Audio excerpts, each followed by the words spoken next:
Hello, j'espère que vous allez bien. Nouvelle chronique Dual Geek. Avec cette fois un petit peu de changement parce que je ne vais pas vous montrer mes achats.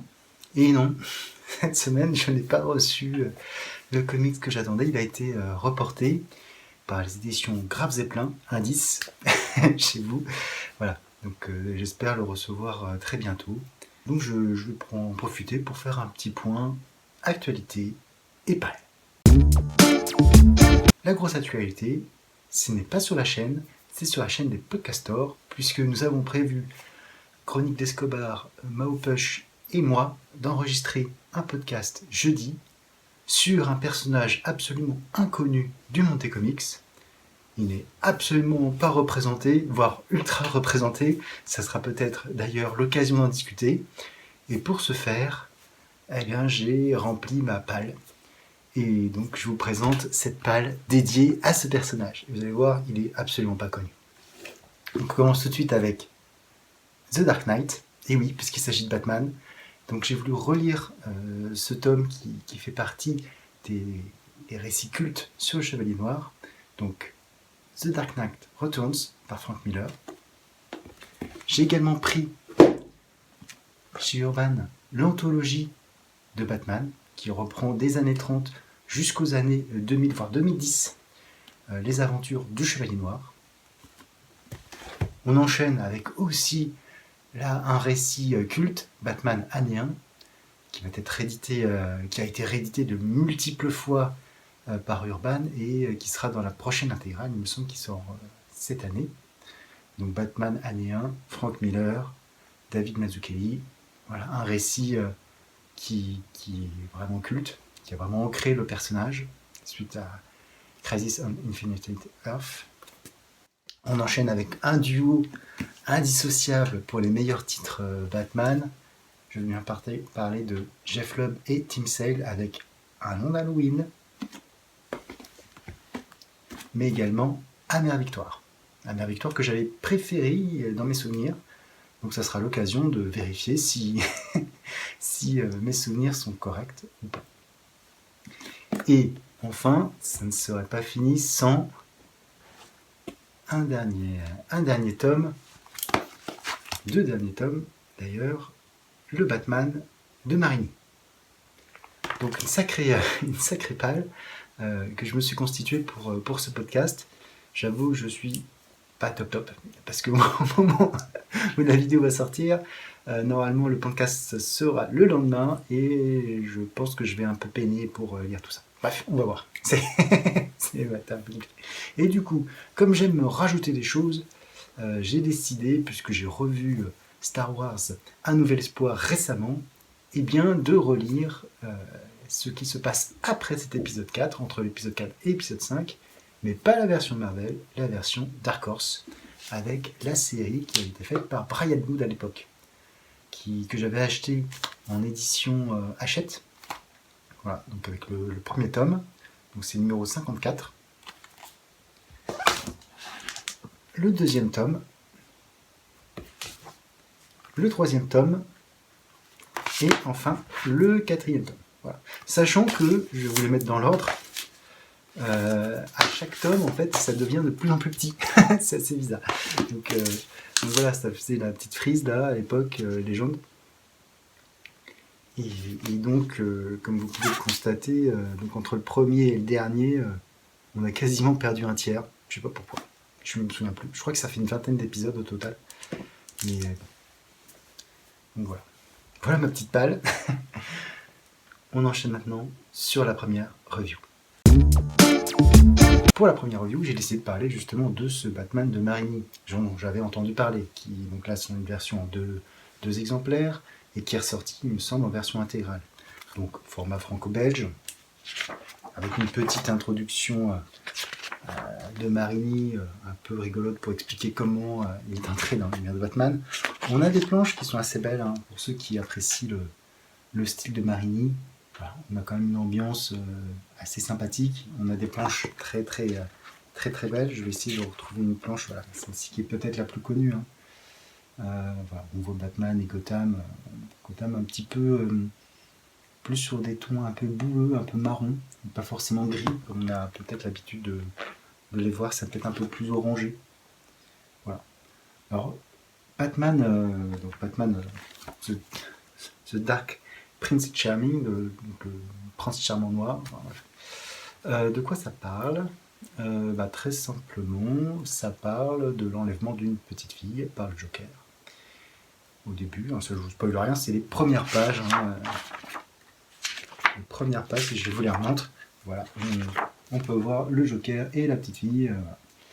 Alors pourquoi du comment, on va découvrir au fur et à mesure que cette petite fille serait liée à Bruce Wayne, et forcément il y a donc un chantage par rapport à cette petite fille et Joker et Bruce Wayne. Donc, je vous en dis pas plus, l'histoire étant tellement fine, elle tient quasiment sur un ticket de métro, donc j'ai pas envie de vous la gâcher.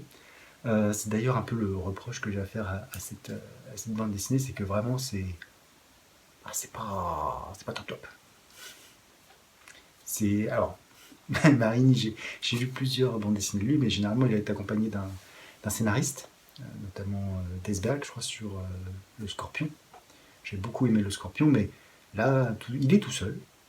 Et alors si autant il peut s'exprimer au niveau des graphismes pour rendre des planches absolument superbes, au niveau de l'histoire ça reste très plan-plan. Très plan-plan.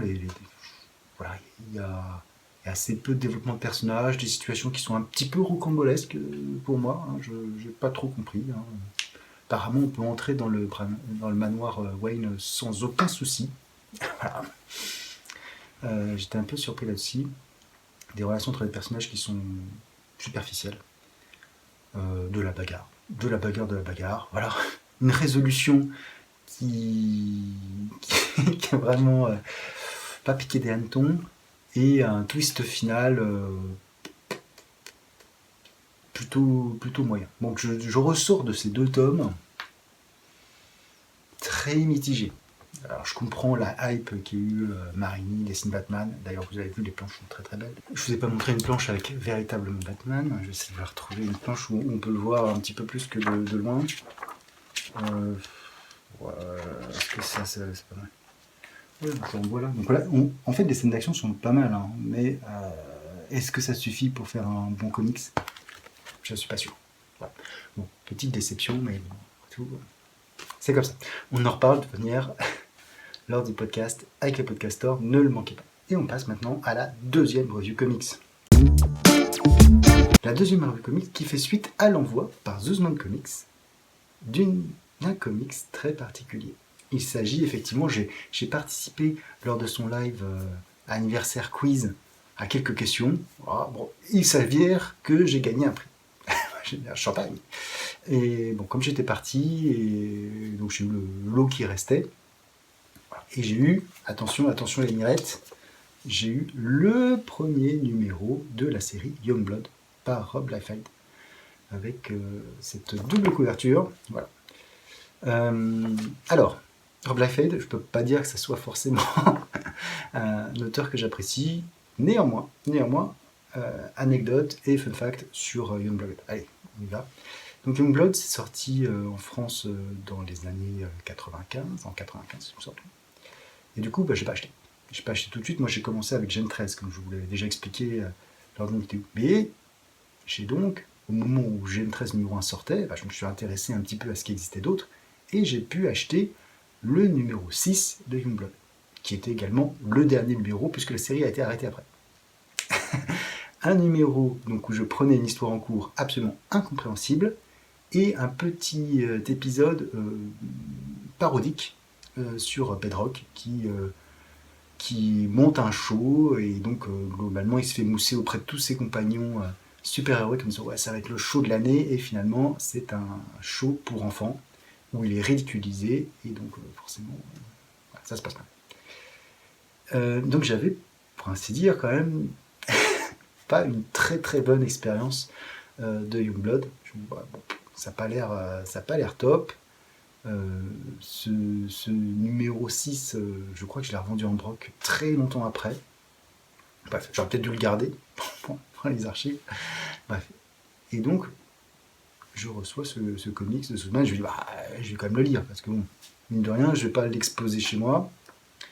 Je préfère le lire pour savoir de quoi il en retourne, surtout que je ne l'avais jamais lu. Petite chose qui m'a un peu troublé, effectivement, cette double couverture, parce que, en fait, il y a deux histoires. Une première histoire qui commence ici, et quand on retourne, on a une deuxième histoire. Voilà. Alors, point de fioriture, hein, pas d'origin story, pas de... Voilà, on a le droit, au début, à un petit cast avec les noms, et puis ça démarre direct dans l'action. On ne sait pas exactement de quoi il en retourne, mais ça démarre. On y va. Paf, paf, paf. L'histoire avec cette couverture, cette équipe de super-héros va arrêter l'équivalent de Saddam Hussein. Bon, c'est pas dit comme ça, mais c'est tellement suggéré. Je crois qu'il s'appelle comment ce personnage? C'était d'ailleurs Hassan Hussein. Voilà. Bref. Donc autant vous dire que ça fait pas dans la dentelle, ni dans le... C'était vraiment dans le mood des années 90, hein, voilà, avec la sortie de la première guerre du Golfe. Donc on voit cette équipe intervenir, se battre, et finalement, allez, je vais y aller, hein, je vais spoiler, et tuer ce dictateur. Voilà, en disant, ah mais comment on va rattraper le coup? Ah mince alors. Ah oui, parce qu'il devait soi-disant le récupérer vivant, je pense, ou je sais pas. Enfin, bref. C'est... Voilà, alors, et ça finit en disant, voilà, il s'est suicidé, voilà, de la désinformation. Alors peut-être qu'il y avait un message politique de Rob Liefeld, j'en doute. J'ai particulièrement aimé sa petite pique envers Marvel, post-match, machin, Marvel Comics. Le problème, c'est qu'il y a exactement la même chose là-dedans. Bon. Bref. Donc, première histoire, bon, assez basique, pas vraiment d'ennemis. Voilà. Exécution sommaire d'un dictateur. Ok. Deuxième partie, où on suit un personnage qui s'appelle Shaft, a priori, qui est en train de faire du shopping avec sa petite copine, et qui est prise à partie par des tueurs qui lui volent du mal. Et bon, il a réussi à s'en sortir grâce à son stylo. Voilà. Apparemment, ce serait un mélange entre Hawkeye et Bullseye. Je ne sais pas. Parce qu'apparemment, il a des flèches et c'est un tireur d'élite. Okay. Et donc, il y a une alerte qui est remontée. Voilà. L'aspect média est très présent, parce que du coup, dès qu'il arrive, tout le monde l'interroge. Avec SNN. Alors, je ne sais pas à quoi ça fait correspondre, ça serait trop insulté.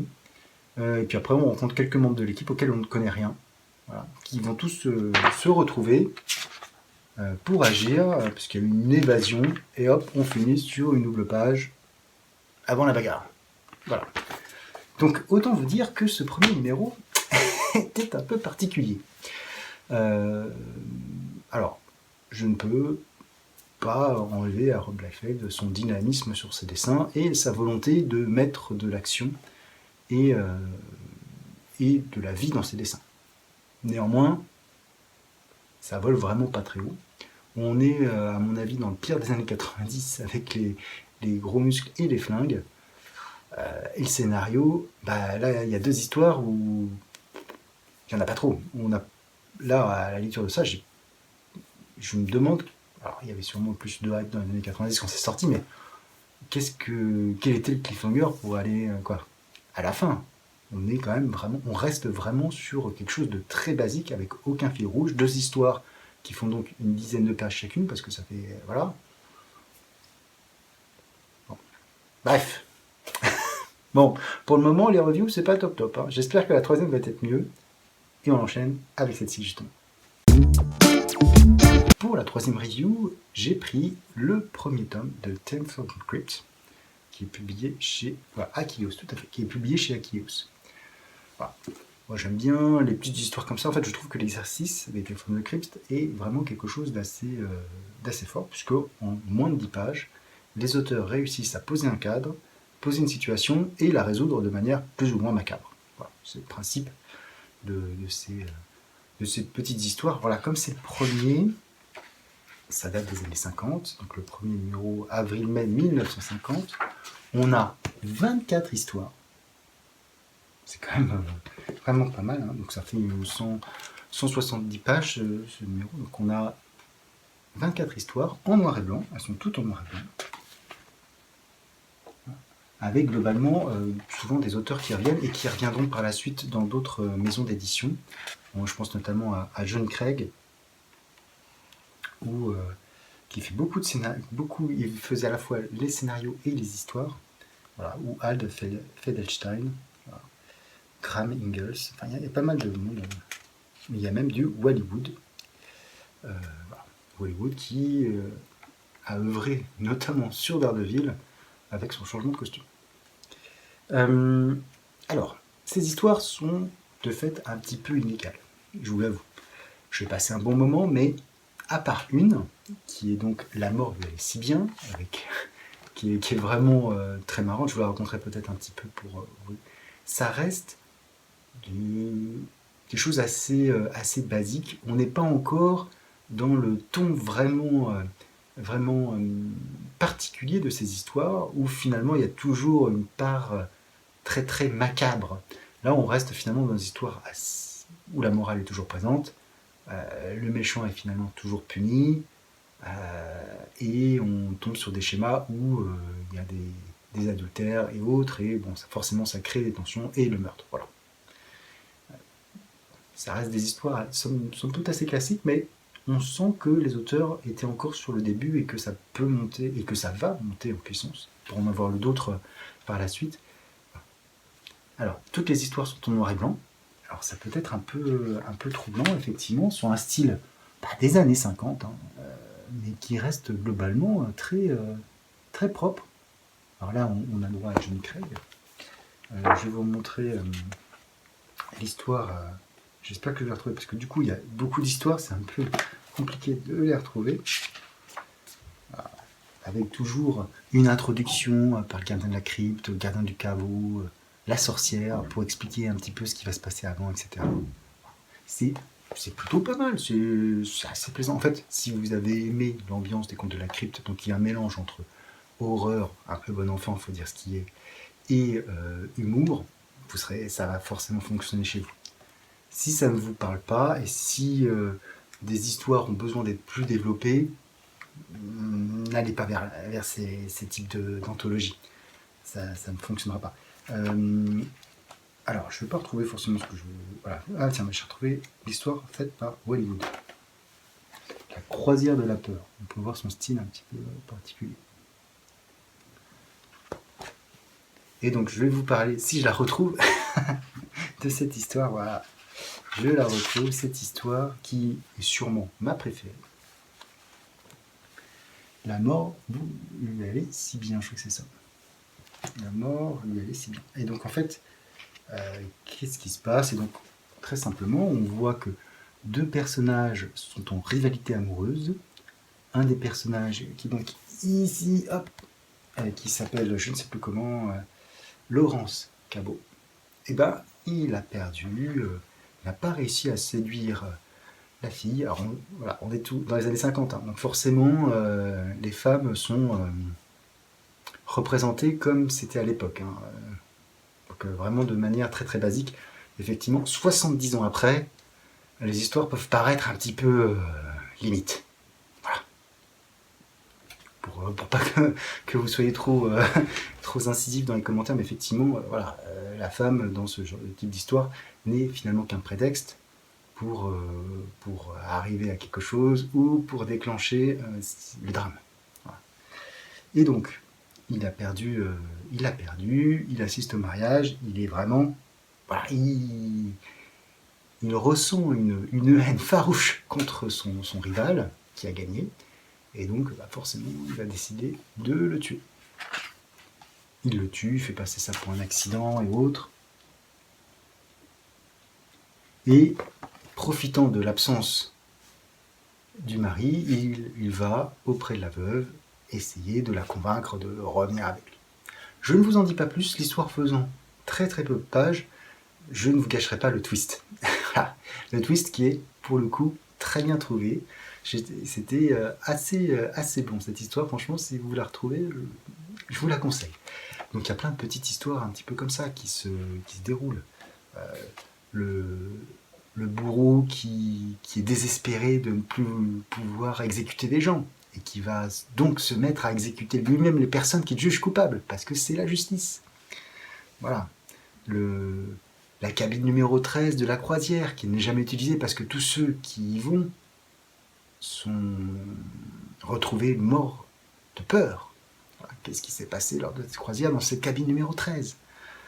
La maison hantée, où tous ceux qui y sont allés sont morts ou pas. Qu'est-ce qui se passe? Est-ce qu'il y a vraiment une maison hantée? Donc des histoires qui sont voilà, qui surfent sur le folklore horrifique euh, qu'on peut avoir dans ces années-là. Voilà, le coup du vampire, du loup-garou. Loup-garou, très bonne histoire avec un loup-garou d'ailleurs qui est très très marrante. Euh, et tout ça et tout ça. Donc ça reste quelque chose d'assez sympathique, mais il faut le lire en connaissance de cause déjà, comme vous avez pu voir les dessins, l'ambiance, les récits qui sont très courts et datés des années 50. Voilà. Ça reste une petite lecture peut-être, finalement ma meilleure lecture de cette chronique. Il faut dire que comparé à Batman et à Youngblood, oui, c'est ma meilleure lecture, je vous l'avoue.